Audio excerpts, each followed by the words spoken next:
Hello, and welcome to an all-new episode of the Transfix Take podcast, where we are performance-driven. It's the week of February 1st, and we are bringing you news, insights, and trends for shippers and carriers from our market expert, Justin Mays. Mays, as always, it is great to be with you. What's going on? Hey, Jenny, great to be back with you as well this week, and huge shout out to you for being part of the Road Dog Trucking Show on FreightWaves Radio this past Friday. Going over our recent carrier survey, and if anyone hasn't listened to it yet, I highly suggest you tune in. Well, I definitely had some big shoes to fill as I was filling in for you, but I appreciate the shout out, Mays.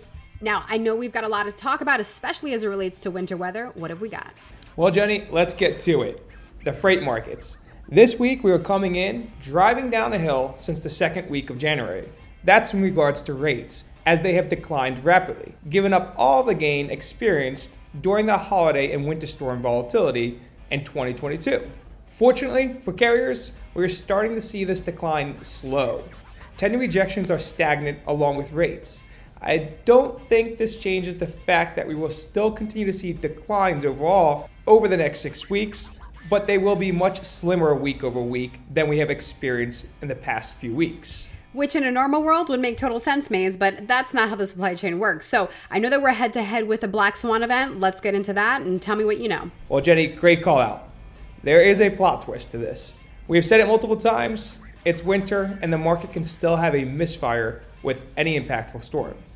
As you called out, as we are speaking, winter weather issues are impacting one of the largest freight markets by volume, which is Dallas, Texas, and several other markets from Little Rock to Memphis, Tennessee. The South is being hit by an Arctic blast. Kind of brings back memories from a few years ago, but ice is hitting the roadways throughout the day today and potentially tomorrow, with frigid temperatures lasting for the next several days. Now, as of January 31st, we are starting to see thunder sleet being reported in Texas and Oklahoma, which could potentially really have detrimental effects on the supply chain with moving freight around this week. And then on top of that, a polar vortex is hitting the northeastern part of the U.S. So what can we expect? We should expect increased delays, and we should not be pushing drivers to drive in unsafe weather, but anticipate more delays than we traditionally see in these markets, as drivers may be slower than usual. We should also expect increased loads being pushed out to future dates to avoid capacity issues, but also as facilities shut down. Okay, so all of that makes sense to me, but one thing that we have not been speaking about lately is the fact that there could be this potential damage. So what can we expect after this all clears up, Mays? We're going to potentially see a backlog of freight out of these markets as less freight moves and occurs delays in the coming days. Potentially, shippers sourcing from other markets may lead to a small spike in the available spot market. That's for shippers who have this capability. Additionally, we may see a small shift of capacity throughout the country as drivers and carriers alike avoid the markets that are impacted. When you think of Texas, think of Houston. It's another huge outbound market, and most of the routes out of Houston, whether it's going to parts of the West, the Midwest, the Northeast, will need to travel through these areas that are being impacted by ice. Yeah, Mays, this is not going to be an easy one, but above all, I know that this is where partnership really comes into play, and of course, proactive communication. That's right, Jenny. Most importantly, we just need to make sure that the drivers are safe in the roads, and we need to ensure that we provide them with the support they need during events like this. We have to be reasonable when they're going to be late to appointments or anything else that may pop up. We just need to be there to assist them. Well, we have some incredible shipper partners, so I have no doubt that this is going to be the par for the course, as they say. Now, what impacts can we expect on the market relative to this? Well, Jenny, overall, I don't see a significant impact to the market moving over the next few days due to this storm.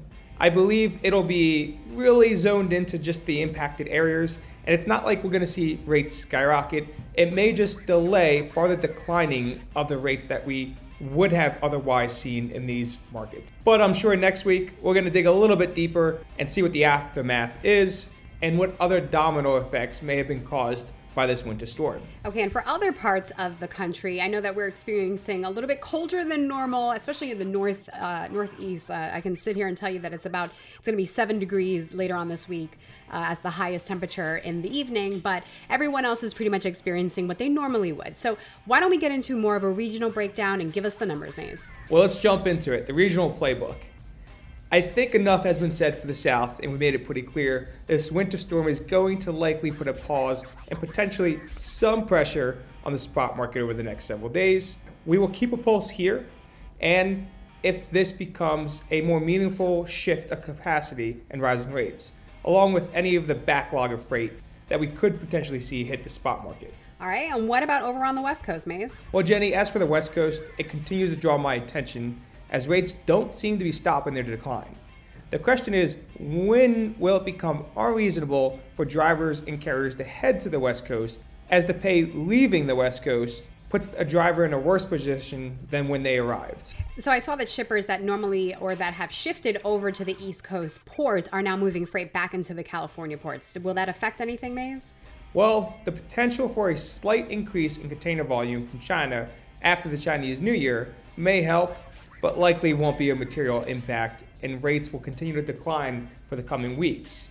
There is no anticipation from anyone, I believe, that we are going to see a significant increase in imports. And I know that they're starting to get right back into the swing of things as facilities start to open up after Lunar New Year. So let's dive into the southern markets. Jumping down to the southeast, for the most part, it's continuing to see the same declines that we witnessed the prior week. The big surprise to me is actually southern Florida, as we have continued to almost see no change in rates from 7 days ago, potentially showing that southern Florida is near the bottom of the spot market, since we are already witnessing extremely low rates.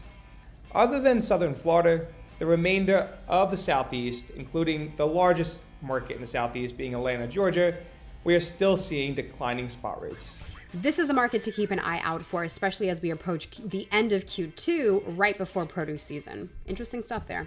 Jumping up to the Northeast and Midwest, they may have escaped a significant weather event, as we recalled earlier, but it is still frigid cold there, as temps are not going to be as impactful in this region, so there shouldn't be any effect on supply, but we will continue to monitor this cold snap in case it does bring any precipitation in the future.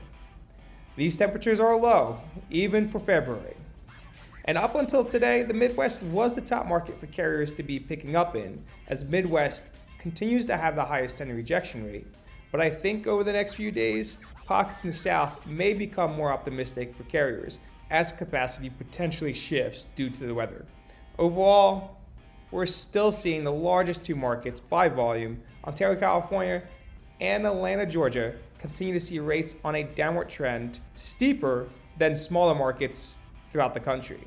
And just about every market saw rate declines from 7 days ago to today. And listen, we know that there is still a lot of capacity out there on the road, so not all is lost. It's just a couple of different areas that you need to look out for from both the shipper and the carrier perspective. Now, I know you've got one more thing that you want to talk about. Well, Jenny, I gave an earful this week of how the markets are doing, but other top news in the industry by far has to be the earnings reports that came out for Q4 over the past week.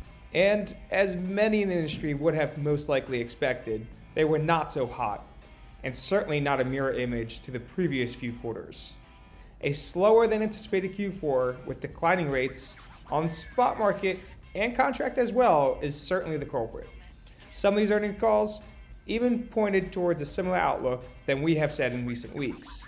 A tough first half of the year for carriers to operate in, with upside in the second half. Yeah, Maze, no surprises there, but I know we're all waiting on pins and needles to desperately get to that second half of the year. Well, Jenny, as always, it was great talking about the freight market with you. And you as well, my friend. We will see you next week with an all-new episode of the Transfix Take podcast. Until then, please drive safely. All views and opinions expressed in this podcast are those of the speakers and do not necessarily reflect the views or positions of Transfix Inc., or any parent companies or affiliates, or the companies with which the participants are affiliated, and may have been previously disseminated by them. The views and opinions expressed in this podcast are based upon information considered reliable, but neither Transfix Inc. nor its affiliates nor the companies with which the participants are affiliated warrant its completeness or accuracy, and it should not be relied upon as such. All views and opinions are subject to change.